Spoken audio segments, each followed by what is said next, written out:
did OnlyFans, and I am ashamed at the behavior I've done. I thought it was cool, but all these females that you guys look up to in the industry, the media pushes you, they're all miserable. क्या है ये only fans? It's given me so much financial freedom, so शुरू में only fans भी YouTube और Instagram की तरह एक पब्लिक कंटेंट क्रिएशन प्लेटफॉर्म था, जिसकी शुरुआत 2016 यूके लंदन में हुई थी।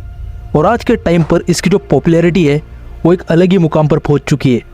2020 में ओनली फैंस का नेट रेवेन्यू $375 मिलियन था, जो सिर्फ 2 सालों में यानी कि 2022 तक $2.5 बिलियन तक पहुंच चुका था।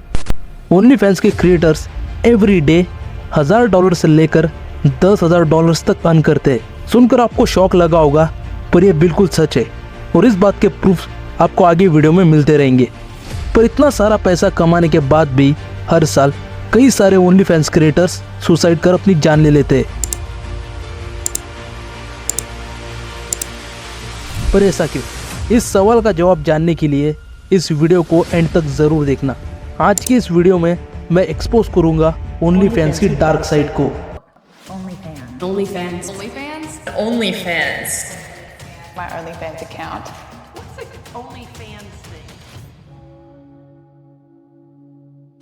देखो, ऐसा नहीं है कि एडल्ट इंडस्ट्री इंटरनेट आने के बाद आई है। अगर आप टाइम में पीछे जाओगे तो आप पाओगे कि एडल्ट इंडस्ट्री बहुत ही पहले से एग्जिस्ट कर रही है, जिसमें prostitution, strip clubs, sex shops, ये सारी चीज़ें आती है और ये बिलियंस ऑफ डॉलर्स का बिजनेस है। स्ट्रिप क्लब्स और सेक्स शॉप्स की शुरुआत तो 60s में हुई थी, पर जो प्रोस्टिट्यूशन है वो तो राजा महाराजाओं के ज़माने से, इनफैक्ट उससे भी पहले से एग्जिस्ट कर रहा है। पर प्रोस्टिट्यूट वर्ड बहुत ज़्यादा ख़राब लगता है, इसलिए 1973 में एक मूवमेंट हुई, जिसके बाद प्रोस्टिट्यूट्स को सेक्स वर्कर्स कहा जाने लगा। फिर 80s में एडल्ट मैगजीन्स और 90s में DVDs और एडल्ट कंटेंट का एक्सपोजर घर घर तक पहुंचने लगा। पर जब इस गेम में इंटरनेट आया तो सब कुछ बदल गया। 2005 में यूट्यूब लॉन्च हुआ और इंटरनेट के ही कुछ स्मार्ट लोगों ने यूट्यूब के वीडियो फॉर्मेट फ्रेमवर्क को कॉपी करके कई सारी वेबसाइट्स बना ली, जिनमें वो एडल्ट कंटेंट जो DVD में आता था उसे इन्हीं वेबसाइट्स पर अपलोड किया जाने लगा। और जैसे जैसे इंटरनेट बढ़ता गया, ये मार्केट भी और ज़्यादा बड़ा होता गया। हर साल एडल्ट इंडस्ट्री 97 बिलियन US$ से भी ज़्यादा का रेवेन्यू जनरेट करती है। इसी बात से आप अंदाज़ा लगा सकते हो कि यह मार्केट कितना ज़्यादा बड़ा है। ये इंडस्ट्री ऐसे ही बढ़ती रही और फिर कैम वेबसाइट्स का ज़माना आ गया, जहाँ पर लोग अपने फेवरेट मॉडल की वेबसाइट पर जाकर उसे कुछ पैसे पे करते थे और बदले में जैसा ये लोग बोलते थे वैसा वो मॉडल करती थी। इन कैम वेबसाइट्स का क्रेज़ लोगों के बीच बहुत ज़्यादा बढ़ने लगा और इसी क्रेज़ को देखते हुए एंटरप्रेन्योर टिम स्टॉकली ने ग्लैम गर्ल्स और custom for you in 2 platform की शुरुआत की और ये दोनों ही प्लेटफॉर्म्स काफ़ी सक्सेसफुल भी रहे। पर स्टॉकली के लिए ये दोनों ही प्लेटफॉर्म्स प्रॉफिटेबल साबित नहीं हुए, जिसके बाद 2016 में इन दोनों को ही कंबाइन करके एक प्लेटफॉर्म कर दिया गया और उस प्लेटफॉर्म का नाम रखा गया ओनली फैंस। ओनली फैंस को मार्केट किया जाता है normal paid content sharing platform के नाम पर ओनली फैंस का जो कंटेंट है उसमें से 98% एक्सप्लिट और एडल्ट है। और 2018 में ओनली फैंस का 75% स्टेक ले लिया यूके बेस्ट बिलियनियर लियो रेवंस्की ने, और ये इस इंसान की लाइफ का सबसे बेस्ट मूव था। वो कैसे, इसके बारे में आगे बात करते हैं। 2019 में कोविड की वजह से दुनिया भर में लॉकडाउन लग गया, लाखों करोड़ों लोगों की जॉब्स चली गई। पर लॉकडाउन में ही सोशल मीडिया को काफ़ी ज़्यादा बूस्ट मिला। जो लोग सोशल मीडिया यूज़ नहीं करते थे वो लोग भी सोशल मीडिया पर आ गए। दुनिया की एक बहुत ही बड़ी आबादी इंटरनेट पर आ गई और इसलिए जो एडल्ट वेबसाइट है उनको भी बहुत ज़्यादा बूस्ट मिला। और इन सारी वेबसाइट्स में से एक वेबसाइट थी ओनली फैंस। ओनली फैंस का बिजनेस मॉडल बहुत ही ज़्यादा सिंपल है। ओनली फैंस अपने क्रिएटर की रेवेन्यू का 20% अपने पास रखता है और 80% उस क्रिएटर को दे देता है। लॉकडाउन के दौरान US में भी लाखों लोगों ने अपनी जॉब्स खो दी और इसलिए इन लोगों ने एक सोशल मीडिया इन्फ्लुएंसर बनने के बारे में सोचा। पर सोशल मीडिया पर ग्रो करना एक बहुत ही टफ काम है और इसके लिए बहुत ही ज़्यादा पेशेंस चाहिए। पर लॉकडाउन के दौरान लोगों के पास पैसे की बहुत ही ज़्यादा कमी थी और इसलिए US की कई सारी लड़कियां ओनली फैंस पर क्रिएटर बन गई। नॉर्मल एक एवरेज अमेरिकन एक महीने में $5000 से ज़्यादा नहीं कमा पाता, पर यहाँ ओनली फैंस पर ये लड़कियाँ सिर्फ एक दिन में $1000 से लेकर $10,000 तक कमा रही थी। आप ये चार्ट देख सकते हो जिसमें ओनली फैंस के मॉडल्स की अर्निंग गूगल के सीईओ से भी ज़्यादा है। लॉकडाउन में जब अमेरिका के लोग एक तरफ पैसे की तंगी की वजह से जूझ रहे थे, और दूसरी तरफ ओनली फैंस की मॉडल्स मिलियनर बन रही थी, तो ऐसे काम में इंडिया कैसे पीछे रहता। इसलिए इंडिया ने भी ओनली फैंस का एक इंडियन वर्जन बना दिया जिसका नाम है जॉइन माई ऐप। अब ओनली फैंस की तरह ये कोई वेबसाइट नहीं है। इस ऐप पर इंडियन मॉडल्स अपना पेज बनाती है और अपने इस पेज को अपने दूसरे सोशल मीडिया प्लेटफॉर्म जैसे कि यूट्यूब, इंस्टाग्राम, फेसबुक, ट्विटर, इन जगहों पर प्रमोट करती है, जहाँ से फिर उनके जो फॉलोअर्स है वो जाकर इन्हें जॉइन माई ऐप पर फॉलो करते हैं। और अपनी वीडियो की रिसर्च के लिए जब मैं खुद इस ऐप पर गया तो मैं शॉक हो गया। इस ऐप पर ऐसे भी इंडियन मॉडल्स है जिनके इंस्टाग्राम पर 10 मिलियन से ज़्यादा फॉलोअर्स है। ऐसे एक्ट्रेसेस है जो उल्लू ऐप जैसे प्लेटफॉर्म पर काम करती है। अब आप इसी से सोच सकते हो कि एक बीमारी जो 2016 में यूके में शुरू हुई थी वो कैसे यूएस तक पहुंची और कैसे आज हमारे इंडिया में भी फैल चुकी है। पर यह बीमारी सिर्फ इस ऐप तक ही सीमित नहीं रही है, और ऐसा भी नहीं है कि सिर्फ इंस्टा मॉडल्स ही ये सब कर रही है। अपने इसी वीडियो की रिसर्च के लिए मैं दूसरी और अडल्ट वेबसाइट्स पर गया, और जैसे यूट्यूब पर कोई वीडियो ओपन करने पर 5 या फिर 10 सेकेंड का एक ऐड आता है, वैसे ही इन वेबसाइट्स पर कोई भी वीडियो ओपन करने पर एक ऐड आता है, और उस ऐड में एक इंडियन वुमेन अपनी खुद की वेबसाइट या फिर अपना खुद का पेज प्रमोट कर रही होती है। जैसे ही आप इस ऐड पर क्लिक करते हो, आप उनकी प्रोफाइल या फिर इनकी वेबसाइट पर पहुंच जाते हो, जहाँ 10 मिनट बात करने का चार्ज 2000 रुपये और 30 मिनट बात करने का चार्ज होता है 5000 रुपये। और अगर 30 मिनट से ज़्यादा बात करनी है तो उसके लिए आपको 10,000 रुपये तक देने पड़ते हैं। इसके अलावा अगर आपको इनके फ़ोटोज़ या फिर वीडियो चाहिए तो उसके लिए इनके अलग अलग पैकेज बने हुए हैं। एक फ़ोटो के लिए ये 500 रुपये से लेकर 5000 तक चार्ज करती है। हर दिन कुछ घंटे काम करके ये मॉडल दिन का लाख रुपए तक बना लेती है और महीने का 30 लाख से ज़्यादा तक बना लेती है, और उनकी जो 1 साल की अर्निंग होती है वो तो करोड़ों में चली जाती है। तो अगर क्रिएटर इतना ज़्यादा पैसा कमा रहे हैं तो आप सोच सकते हो इन ऐप्स के फाउंडर कितना ज़्यादा पैसा कमा रहे होंगे। एक रिपोर्ट के मुताबिक ओनली फैंस के ओनर लियो रेवेंस्की ने $284 मिलियन सिर्फ ओनली फैंस से कमाए थे। तो प्लेटफॉर्म तो पैसा बना रहा है, और प्लेटफॉर्म पैसा कहाँ से बना रहा है? क्रिएटर से। और क्रिएटर पैसा कहाँ से बना रहा है? अपने फैंस से। बेसिकली यहाँ पर ये जो पूरा गेम है वो सिर्फ और सिर्फ पैसे का है। अब ये सारी बातें सुनकर आपके दिमाग में भी एक बार ज़रूर आया होगा कि यार ये तो जल्द से जल्द पैसा बनाने का एक बहुत ही बढ़िया तरीका है। तो ज़रा रुक जाओ, क्योंकि अब मैं आपको ओनली फैंस की उस डार्क रियलिटी के बारे में बताऊंगा, जिसके बाद ओनली फैंस मॉडल्स की तरफ देखने का आपका नज़रिया पूरी तरीके से बदल जाएगा, और आपके समझ में आ जाएगा कि ओनली फैंस के मॉडल्स रियल दुनिया में कितनी ज़्यादा लोनली है। ब्रियाना कॉपेज, जो यूएस मिसूरी में सेंट क्लेयर स्कूल में एक इंग्लिश टीचर थी, उन्हें सितंबर 2023 में स्कूल अथॉरिटी की तरफ से अचानक 5 दिन की छुट्टी दी जाती है, और 5 दिन बाद ब्रियाना को स्कूल से निकाल दिया जाता है, क्योंकि ब्रियाना अपने पास्ट में ओनली फैंस पर कंटेंट क्रिएटर थी। स्कूल अथॉरिटी को ब्रियाना के कई सारे फोटोज और वीडियोस मिल गए थे जिनमें एडल्ट कंटेंट भरा हुआ था। ब्रियाना अपने ओनली फैंस पेज को अपने हस्बैंड के साथ रन करती थी।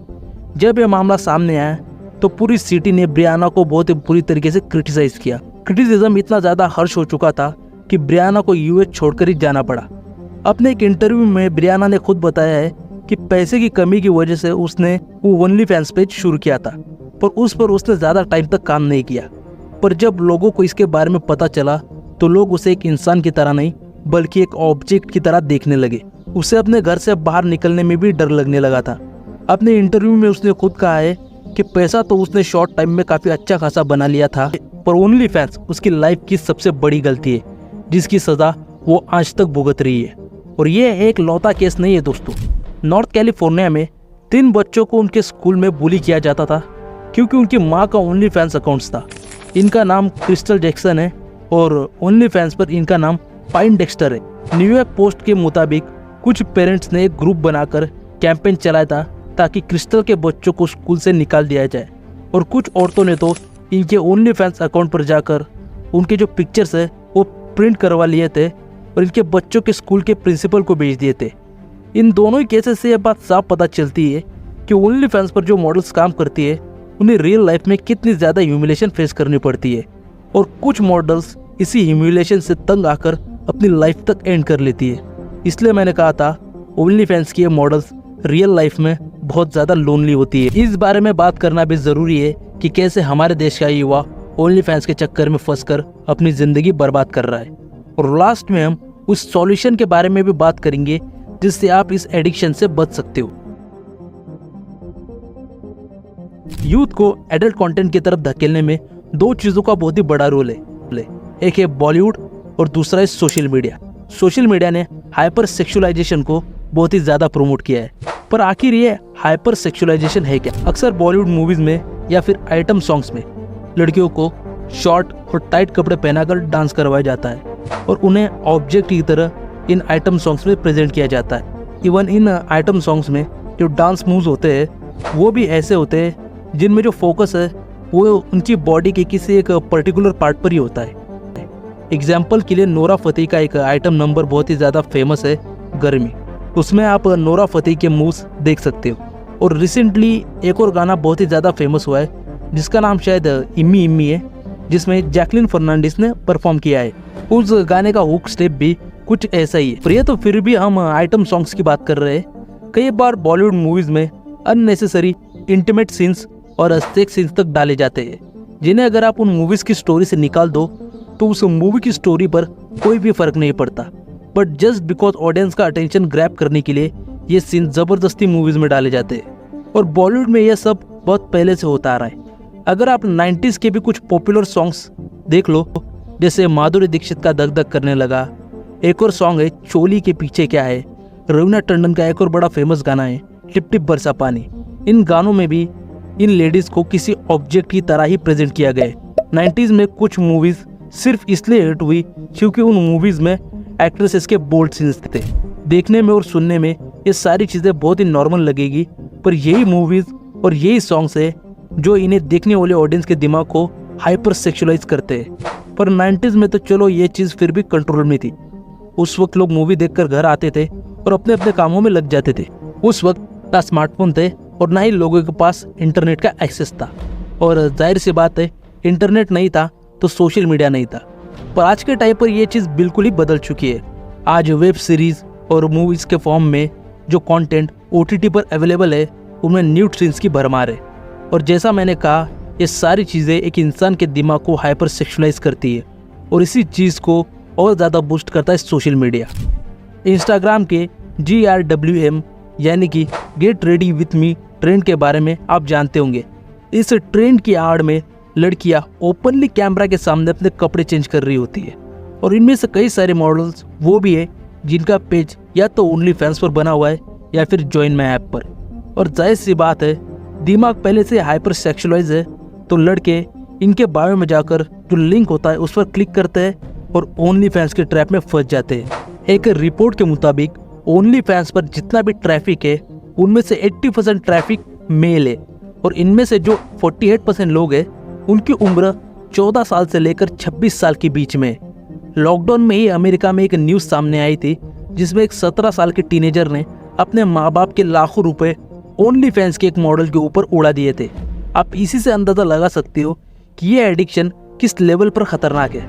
और इसी रीज़न की वजह से ये लड़के रियल लाइफ में लोनली फैंस बनकर रह जाते हैं। इस वीडियो को रिसर्च करते वक्त मैं ओनली फैंस के एक क्रिएटर का इंटरव्यू देख रहा था जिसमें वो अपने डेली रूटीन के बारे में बता रही थी कि वो हर दिन जिम जाती है, हर दिन मेडिटेशन करती है, हेल्दी और क्लीन फूड कंज्यूम करती है, यानी कि वो खुद को मेंटली और फिजिकली दोनों तरीके से स्ट्रांग रखती है।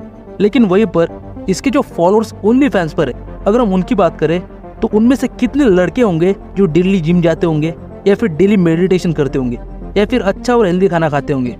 इस बात का आंसर क्या है ये आप भी जानते हो और मैं भी जानता हूँ। पूरा दिन एक ही कमरे में बंद रहना, हमेशा डिप्रेशन में रहना, कोई सोशल लाइफ ना होना, अकेले अकेले रहना, लड़कियों से बात करते वक्त डरना, ये सारे सिम्टम्स आपको उन लड़कों में देखने को मिलेंगे जिन्हें इसी तरीके के एडल्ट कंटेंट की लत लग चुकी है।